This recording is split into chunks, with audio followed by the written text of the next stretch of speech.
shouldn't have dug that hole, Jim. Ever since the man in yellow walked into Fromville, the town's been pretty much blanketed by a sense of evil that none of the residents understand. The entity's terror is so extreme that even the creatures have taken a back seat from creating menace and hunting people down at night. I mean, we've barely seen them this season, right? And from what we know so far, it seems like this entity is an evil god adjacent who loves to revel in the chaos that comes from all the bloodshed within Fromville.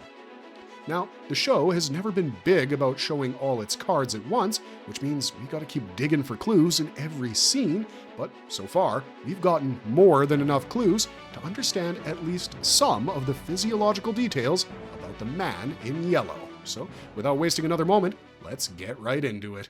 The man in yellow is a shapeshifter. Right at the beginning of season 4, we see a car crashing right into the sheriff's office. The man driving this car was a pastor who got lost in this wretched town along with his teenage daughter. Now, due to the impact of this crash, the pastor was knocked unconscious while the girl had her throat struck at a very dangerous position with sharp metal pieces inches away from lodging into her neck. As Tabitha rushed to help Sophie, Kenny and Boyd focused on getting the pastor out of the car. Ironically, we see Tabitha use the Holy Bible to prevent the metal shards from digging into Sophia's throat. Meanwhile, as Boyd and Kenny pretty much break Sophia's father out of his seat, Sophia mentions how he suffered a seizure right before their crash, which basically means that the crash happened only because he had lost consciousness. Marielle then gives Sophia some sedatives in order to calm her down, and Kenny accompanies them both to the clinic in order to make sure they're all right. Once they reach the clinic, Sophia asks for a cell phone to contact her mom, and this is when Kenny gives her a short version of what her life was going to look like from now on, now that she was stuck inside the town. Strangely enough, Sophia took this update a little too well, and even asked Kenny to pray with her, as she believed that God was everywhere, and the talismans protecting everyone also contained the magic of the Almighty. Even though Kenny isn't a believer, he obliged Sophia just to pacify her, but as the night grew darker, Kenny dozed off, and this is when Sophia slowly walked up to her father and ordered him to wake up. This is when we find out that she wasn't exactly the pastor's daughter, but rather the old man in the yellow suit. Apparently, he had sensed the pastor beginning to lose his way in the township and shapeshifted into Sophia just so he could exploit his kindness for her own gain and enter the town without raising any suspicions. The entity's shapeshifting process was quite a revelation, as it turns out he had a suitcase buried somewhere within the ruins of the forest. It seemed like he broke every bone in his body before transforming into Sophia, then he wore the dress that was buried in the suitcase, and then just seemingly left the yellow suit behind. Initially, we didn't understand his need to shapeshift into a seemingly innocent teenager, but after Victor found the yellow suit in the woods and peed himself out of fear, all came together. Apparently, Victor knew him from the previous cycle, and so the man in yellow had to shapeshift into Sophia to avoid being recognized by him. The man in yellow can harm people with a mere touch. After infiltrating the town as a seemingly harmless teenager named Sophia, the man in yellow clearly had no need for the pastor. In fact, he was a liability who could reveal what Sophia did to him just before they arrived. So, while Kenny was sleeping, Sophia awakens the pastor from his coma by putting her hand on his chest. At this point, we think it's safe to assume that she was probably the one who put him in the coma as well, but anyways, after he wakes up, the pastor naturally starts panicking, and Sophia shuts him up by mentioning how important his role was in the story, as she could never have approached the town in her original form. She then thanks him for his kindness in the eeriest possible manner and apologizes that he won't be present to witness her favorite part, which is watching everyone tear themselves apart. Following this, Sophia smothers the pastor to death. Sophia's supernatural touch can plague people with voices in their head. If you've seen the last 2 episodes of From Season 4, you already understand what we're talking about here. Starting with Sarah, we know that she was being haunted by the voices in her head since Season 1. Every time the voices came back and tried to put thoughts in her head, she had a sharp wincing pain. It was these unnatural voices that convinced her that if she followed their instructions, she could help everyone escape the town. And it was at their behest that Sarah killed Jade's friend Toby, left the door to the clinic open overnight, allowing the creatures to come inside and kill the nurse, Gina, and Kenny's father. You have to understand that she protested everything they wanted to do, but every time she hesitated, the voices only grew stronger. After the Matthews came to town, Sarah started befriending Ethan, then the voices came back, and this time they asked her to kill the boy. The instruction painfully appeared on her arm before vanishing, after which she immediately collapsed on the ground and had a full-blown seizure. Even though Sarah tries her best to ignore the voices in her head, they only grow louder in order to convince her that the only way to leave town was by killing Ethan. Sadly, during her attempt to murder the child, she was stopped by her brother Nathan and accidentally killed him in the process. Sarah also had a seizure when she and Boyd took a trip deep into the woods. When they first saw the bottle tree, Boyd knocked down a bottle to see what was inside. At that moment, Sarah had a sharp sense of pain coursing through her body, and she starts screaming before going into a seizure. After she wakes up, Sarah explains that the voice she heard this time was of a woman who asked her to tell Boyd that she was wrong and that there were worse things out there than the creatures. For some time after this, the voices stopped haunting Sarah until they came back to haunt her again in season 4. As you know, at the end of episode 3, Sophia chooses to go live with Sarah, which truly should be the matter of utmost concern. We know that Sarah has been living as the town's pariah ever since everyone realized she tried to kill Ethan, murdered her own brother in the process, killed Jade's friend, and led all the monsters inside the clinic, thus leading to the death of Kenny's dad. Since then, no matter how hard she's tried to redeem herself, she still gets the blame when anything goes wrong in town. But now, after Sophia starts living with Sarah, we see her close her eyes and chant something under her breath, which immediately leads Sarah to scream in pain. As it turns out, all this while, it was the man in yellow plaguing Sarah with those voices, and this time, he asked her to take a sip of water from a glass and then mix the remaining water back into the jug inside the diner. While Sarah believed that this would infect the others in town with whatever she had, Sophia cited the story of Abraham to Christy and Marielle that all God wanted to do was test his most loyal follower and see if he would do anything to prove his faith. Similarly, the man in yellow wanted to see if Sarah would do everything that the voices told her to. Initially, she backed out even after the voices told her there would be consequences if she disobeyed, but after she saw Sophia's hand being broken from a mysterious fall into the pool, Sarah didn't want to take any chances and did what was asked of her, which proved that the entity now had her wrapped around its finger. Even if the water gets thrown away and nothing happens, Sophia, aka the man in yellow, was testing if she was capable of following his orders, which means we can expect him to use Sarah as his pawn to commit despicable acts in the foreseeable future. And that's still not the end of it, because in the most recent episode, we see Sophia plague Marielle with the screaming voices in her head as she's made to relive her experience with the music box monster. Marielle mentions that there was something ancient living inside Fromville that was feeding on the suffering of others. She also said that anyone who ever dies in this place can never truly leave, meaning this ancient being is actually the man in yellow who feeds on the suffering of people even after they're dead. All it really took was Sophia slightly brushing Marielle's arm to pin her to the wall, make her relive the whole experience of being tied up in the dungeons, which was truly horrifying.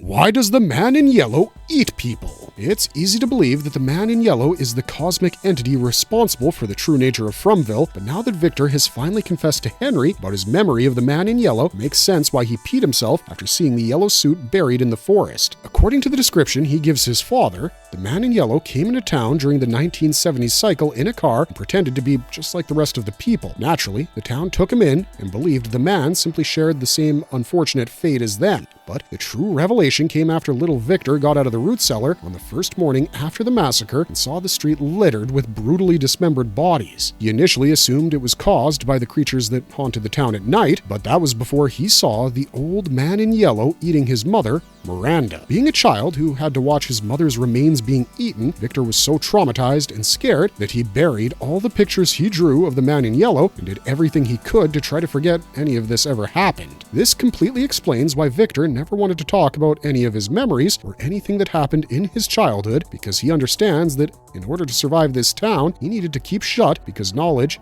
as we know, comes at a cost. Not just that, given that Julie Story walked back to the town's past and ended up visiting the same morning after everyone from the 1970s cycle had died, she also saw the man in yellow eating a human liver off someone's body with her own eyes. The man was shocked to see her and probably thought she was a survivor as he ran towards Julie in his bloody clothes, meaning that this is how they met for the very first time. Having said that, we think the concept of the man in yellow eating people isn't very different from Pennywise feeding on fear. We think the man in yellow is purposely increasing fear and stress within the town as it alters the bile inside the human body. I mean, think about it for a second. He specifically mentions that his favorite part is the town tearing each other apart, which automatically means there will be a lot of betrayals, panic, death, and hopelessness incoming, especially because all of that would massively increase the levels of stress and fear. And in case you didn't know, stress can make bile more concentrated, and bile has historically been connected to fear or emotional imbalance, as immense stress causes an increase in the concentration of bile and disrupts its normal release. Then, we literally see the man eating that liver, which is the organ connected to bile. So maybe he's not just feeding on people, but rather feeding on bile that's been filled with fear and stress. This would also explain why the monsters of Fromville constantly make their victims undergo psychological torture instead of just killing them quickly. Inducing paranoia and fear in their victims before killing them basically makes the bile of the liver tastier for the man in yellow. That's probably why we never see the monsters of the town eat their victims, even if they do hollow them out. Our theory is that they take the organs as an offering for the man in yellow to feed upon, which is further proven by the fact that Tabitha sees the smiley creature killing Miranda, while Victor saw the man in yellow eat her. The man in yellow is the creator of every monster in town. Given how the monsters within Fromville were once the original inhabitants of the town, we think they consider the man in yellow as their god, as he grants them an immortality deal in exchange for them offering the lives of their children, which means they sacrifice their own kids to the man in yellow right underneath the tunnels where we see 7 stone slabs overlooking the roots of the tree where the children poured all their hopes and dreams, thus making the faraway trees. But we know that the original reincarnation of Jade and Tabitha refused to be part of this ritual, which is how they disrupted the outcome by not becoming immortal monsters. Even if they couldn't save the children, they had apparently sabotaged the ritual in some form, which cursed them to reincarnate over and over again to come into town across multiple lifetimes to try and save the children in Fromville, but failing in the process every single time. Our theory is that because Sophia tells the story of Achan to Kenny in relation to the Matthews family, where a soldier named Achan stole forbidden treasures from Jericho, leading to the defeat of the Israelites. Because of that sin, the entire nation suffered the wrath of God. We believe that because the man in yellow considers himself a god, he punished all the original members of the town because of the original Jade and Tabitha's disruption of the ritual. Even if he granted these creatures the gift of immortality, he also probably cursed them by taking away their humanity or their ability to walk in the daylight. This is why these creatures are cursed to hunt in the night, using the organs of their victims as offerings to the man in yellow for the end of every cycle. Certainly doesn't sound too far-fetched considering what we've seen so far, and in fact, given how Sophia admires a ballerina figure inside the storage room of the diner and torments Marielle with the visions of the dungeons when she was trapped by the music box monsters, we think that too was the man in yellow's doing. The man in yellow is a master manipulator. Honestly, Sophia is the queen of deception because as weird as she is, nobody suspects she's anything other than a God-fearing Bible freak trying her best to survive the hellhole she ended up in. But of course, we know the truth, that she's trying to set everyone in town against one another. Her first strike of manipulation began when she met Julie at the diner, pissed her off by casually suggesting that the Matthews family, Jade, were responsible for the mysterious tragedies and deaths plaguing the town because before their arrival, nobody had died in a very long time, and the townspeople had somewhat attained a sense of normalcy. Given that Julie had just lost her father, she was already under a lot of stress and snapped at Sophia for accusing them of such a thing, but when Kenny takes her side,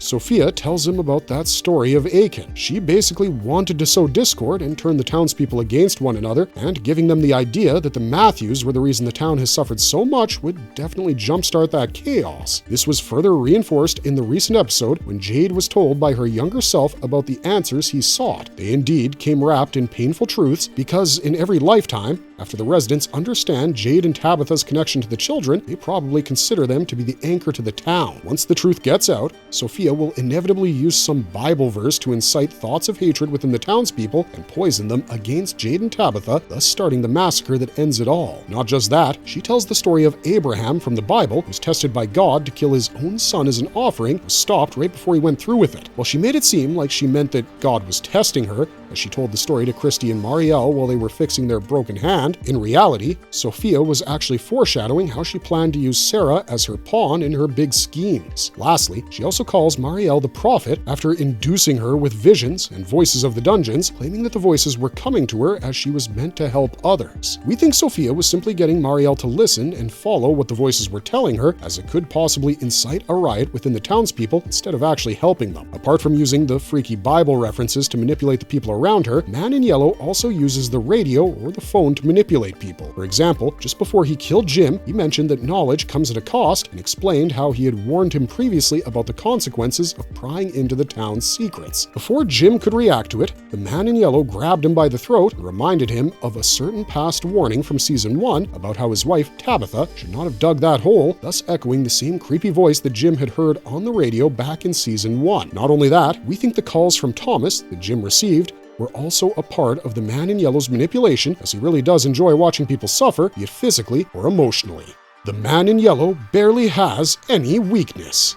Ever since the man in yellow infiltrated Fromville, all the rules that we had sworn by no longer seem to apply. This entity is unlike anyone or anything the townspeople have dealt with before, because unlike other monsters, he can walk around in broad daylight, which instantly makes him far more dangerous. Whoever he is, this man doesn't seem to be bound by any limitations, meaning that the rules that have kept people alive with the talismans, the locked doors, and the nighttime patterns don't matter any longer, which basically means that the threat is no longer contained. Sure, if the townspeople ever figured out that Sophia was actually the man in yellow, he might find himself at a disadvantage, but something tells me that we still haven't seen the true extent of his powers. And given his army of creatures and his ability to kill anyone without putting in much work, we wonder how the residents of Fromville will survive even after they see past his yarn of manipulations. They'll certainly have to be strategic, because the use of sheer force will make no difference against this cosmic entity. But that's just our 2 cents. What are your crazy theories about the man in yellow? We'd love to see them in the comments section down below, and who knows, if it's crazy enough, maybe we'll even make a video out of it. Otherwise, don't forget to like and subscribe if you enjoyed this video and want to see more stuff like it, and thanks for watching. It really means a lot to us. Stay safe out there and have an incredible day.